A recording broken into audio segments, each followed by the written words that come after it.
Aquí estem al peu de l'ermita de Sant Gil amb la Ruth. Fixeu-vos el paisatge, què ha passat? Què ha passat? Doncs ja ho podeu veure. Ha fet una nevadeta que ens ha deixat 15 centímetres de neu nova. Si us fixeu just a sota de la neu encara es pot veure el verd. És que estem a octubre, no ens oblidem d'això.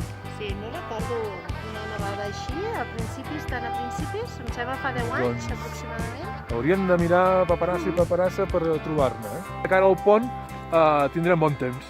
No és així, Ruth?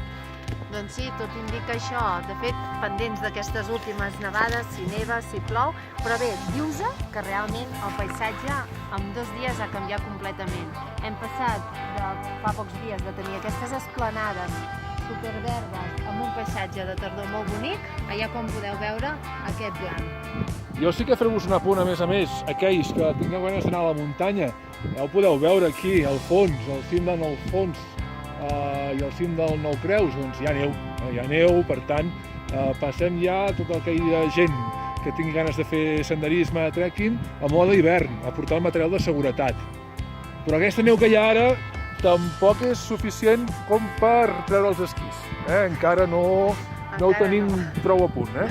Penseu que estem a l'octubre. Dependrà d'aquesta nit, a veure què ens fa, Tot pot ser, tot pot tenir ser. una sorpresa.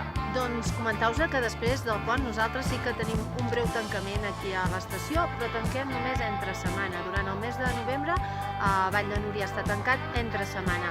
Comentar-vos que els caps de setmana tenim obert amb unes tarifes molt especials i, com deia abans el David, sobretot sempre consultar a la nostra web per preus, per horaris i per recordar-vos que aquest pont, en funció d'aquestes condicions meteorològiques, tindrem unes activitats o altres.